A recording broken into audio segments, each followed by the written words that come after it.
آج ہم آپ کو سنائیں گے حضرت عزیر علیہ السلام کا واقعہ۔ حضرت عزیر علیہ السلام بنی اسرائیل کے ایک نبی تھے۔ واقعہ کچھ یوں ہے کہ جب بنی اسرائیل میں بدعمالیاں بہت زیادہ بڑھ گئیں تو بخت نصر بادشاہ نے، جو کابل کا تھا، اللہ تعالیٰ کا عذاب بنی اسرائیل پر یہ آیا کہ اس نے یعنی بخت نصر نے اپنی فوج کے ساتھ بیت المقدس پر حملہ کر دیا اور شہر کے 1,00,000 باشندوں کو قتل کر دیا، 1,00,000 کو ملک شام میں ادھر ادھر بکھیر دیا اور 1,00,000 کو گرفتار کر کے غلام بنا لیا۔ حضرت عزیر علیہ السلام بھی انہی قیدیوں میں شامل تھے۔ اس کے بعد اس بادشاہ نے بیت المقدس کے پورے شہر کو توڑ پھوڑ کر مسمار کر دیا اور بالکل ویران کر دیا۔ بخت نصر بادشاہ قوم عمالقہ کا ایک لڑکا تھا۔ یہ قوم عمالقہ کے بت نصر کے پاس لاوارث پڑا ملا۔ چونکہ اس کے باپ کا نام کسی کو معلوم نہ تھا، اس لیے لوگوں نے اس کا نام بخت نصر رکھ دیا۔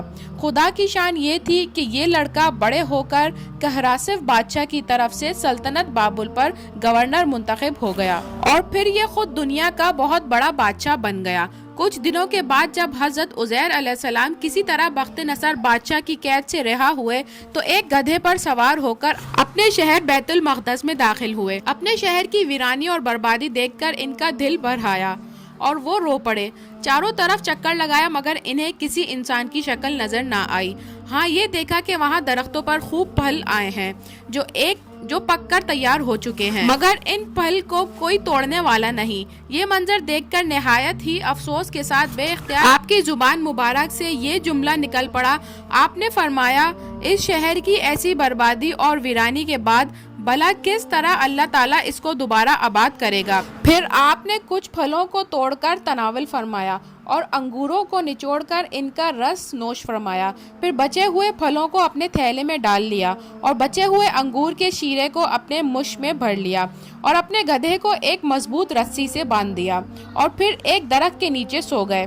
اسی نیند کی حالت میں آپ کی وفات ہو گئی اور اللہ تعالیٰ نے درندوں، پرندوں، چرند پرند، جنوں انس سب کی آنکھوں سے آپ کو اوجھل کر دیا کہ کوئی آپ کو نہ دیکھ سکا، یہاں تک کہ 70 سال کا زمانہ گزر گیا۔ تو ملک فارس کے بادشاہوں میں سے ایک بادشاہ اپنے لشکر کے ساتھ بیت المقدس کے اس ویرانے میں داخل ہو گیا اور بہت سے لوگوں کو یہاں لا کر بسایا اور شہر کو دوبارہ آباد کر دیا اور بچے کچے بنی اسرائیل جو اطراف میں بکھرے ہوئے تھے سب کو بلا کر شہر میں آباد کر دیا اور ان لوگوں نے نئی عمارتیں بنا کر اور قسم قسم کے باغات لگا کر اس شہر کو دوبارہ خوبصورت اور بارونق بنا دیا۔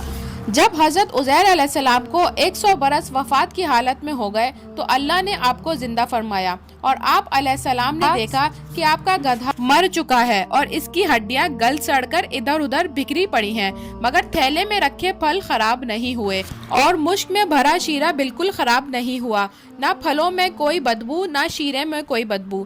آپ نے دیکھا کہ آپ کے سر اور داڑھی کے بال کالے ہیں اور آپ کی عمر 40 برس ہے۔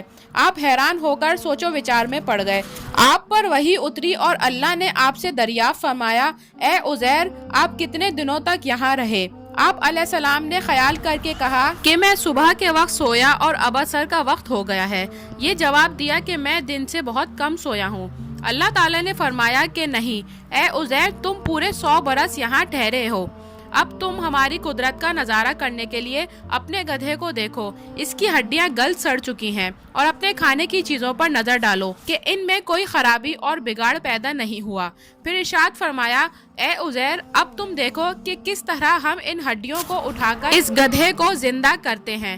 چنانچہ حضرت عزیر علیہ السلام نے دیکھا کہ اچانک بگڑی ہوئی ہڈیوں میں حرکت پیدا ہو گئی اور ایک دم تمام ہڈیاں جمع ہو کر اپنے اپنے جوڑ سے مل کر گدھے کا ڈھانچہ بن گیا اور لمحہ بھر میں اس ڈھانچے پر گوشت چڑھ گیا اور گدھا زندہ ہو کر اپنی بولی بولنے لگا۔ یہ دیکھ کر حضرت عزیر علیہ السلام نے با آواز بلند کہا، میں خوب جانتا ہوں کہ اللہ تعالیٰ سب کچھ کر سکتا ہے۔ اس کے بعد آپ شہر کا دورہ فرماتے ہوئے اسی جگہ پہنچ گئے جہاں 100 برس پہلے آپ کا مکان تھا۔ نہ تو کسی نے آپ کو پہچانا نہ آپ نے کسی کو پہچانا، البتہ یہ دیکھا کہ ایک بہت ہی بوڑھی عورت مکان کے پاس بیٹھی ہے جس نے اپنے بچپن میں حضرت عزیر علیہ السلام کو دیکھا تھا۔ آپ نے اس سے پوچھا کہ یہی مکان عزیر کا ہے؟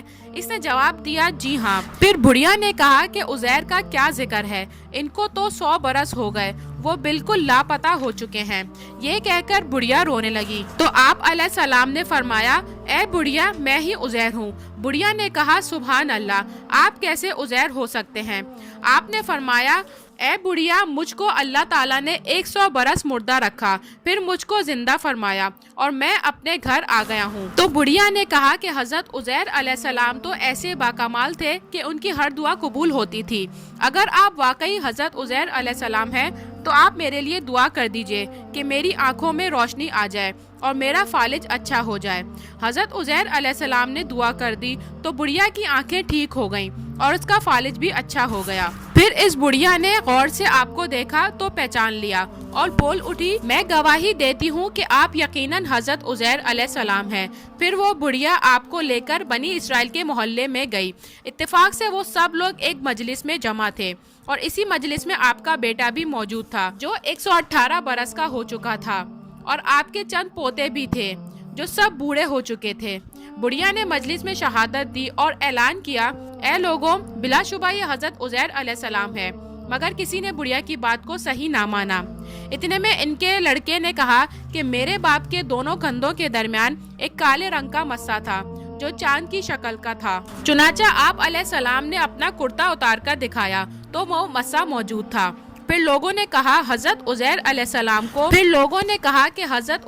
السلام کو تو توریت زبانی یاد تھی، اگر آپ عزیر علیہ السلام ہیں تو توریت سنائیں۔ آپ علیہ السلام نے بنا کسی جھجک کے توریت سنا دی۔ بخت نصر بادشاہ نے بیت المقدس کو تباہ کرتے وقت 40,000 توریت کے عالموں کو چن چن کر قتل کر دیا تھا، اور توریت کی کوئی بھی چیز اس نے زمین پر باقی نہیں چھوڑی تھی۔ اب یہ سوال پیدا ہو گیا کہ حضرت عزیر علیہ السلام نے جو توریت پڑھی ہے وہ صحیح ہے بھی یا نہیں۔ ایک آدمی نے کہا میں نے اپنے باپ سے سنا ہے کہ جس دن ہم لوگوں کو بخت نصر نے گرفتار کر لیا تھا اس دن ایک ویرانے میں ایک انگور کی بیل کی جڑ میں توریت کی ایک جلد کو دفن کر دیا گیا تھا۔ اگر تم لوگ میرے دادا کی انگوروں کی جگہ کی نشاندہی کر دو تو میں توریت کی جگہ برآمد کر لوں گا۔ اس وقت پتہ چل جائے گا کہ حضرت عزیر علیہ السلام نے جو توریت پڑھی ہے وہ صحیح ہے یا پھر غلط۔ چنانچہ لوگوں نے تلاش کر کے زمین کو کھود کر توریت کی جلد نکالی تو وہ حرف بہ حرف حضرت عزیر علیہ السلام کی زبانی یاد کی ہوئی توریت تھی۔ یہ عجیب و غریب اور حیرت انگیز ماجرا دیکھ کر سب لوگوں نے ایک زبان ہو کر یہ کہنا شروع کر دیا کہ بے شک حضرت عزیر علیہ السلام یہی ہیں اور یقیناً نعوذ باللہ یہ خدا کے بیٹے ہیں۔ چنانچہ اسی دن سے یہودیوں میں یہ غلط اور مشرکانہ عقیدہ پھیل گیا کہ معاذ اللہ حضرت عزیر علیہ السلام خدا کے بیٹے ہیں۔ چنانچہ آج تک دنیا بھر کے یہودی اس باطل عقیدے پر جمے ہوئے ہیں کہ حضرت عزیر علیہ السلام خدا کے بیٹے ہیں۔ اللہ تعالیٰ نے قرآن مجید کی سورہ بقرہ میں اس واقعے کو ایسے بیان فرمایا ہے جس کا ترجمہ یہ ہے کہ یا اس کی طرف جو گزر گیا ایک بستی پر اور وہ اوندھی پڑی تھی اپنی چھتوں پر، بھلا اسے کیوں کر جلائے گا؟ اس کی موت کے بعد اللہ نے اسے مردہ رکھا 100 برس، پھر زندہ فرما دیا۔ یہاں کتنا ٹھہرا؟ عرض کی دن بھر ٹھہرا ہوں گا، نہ کچھ کم۔ فرمایا نہیں کہ تجھے 100 برس گزر گئے، اور اپنے کھانے اور پینے کو دیکھ کہ اب تک بو نہ لایا، اور اپنے گدھے کو دیکھ جس کی ہڈیاں تک سلامت نہ رہی، اور یہ اس لیے کہ ہم تجھے لوگوں کے واسطے نشانی کریں، اور ان ہڈیوں کو دیکھ کیوں کر ہم انہیں اٹھان دیتے، پھر انہیں گوشت پہناتے ہیں۔ جب یہ معاملہ اس پر ظاہر ہو گیا تو بولا میں خوب جانتا ہوں کہ اللہ سب کچھ کر سکتا ہے۔ بیت المقدس کی تباہی دیکھ کر حضرت عزیر علیہ السلام غم میں ڈوب گئے تھے اور فکر مند ہو کر یہ کہہ دیا تھا کہ اس شہر کی بربادی اور ویرانی کے بعد کیوں کر اللہ اس شہر کو دوبارہ آباد فرمائے گا۔ تو اللہ پاک نے اس شہر کو دوبارہ آباد کر کے یہ ظاہر کر دیا کہ میں سب کچھ کر سکتا ہوں۔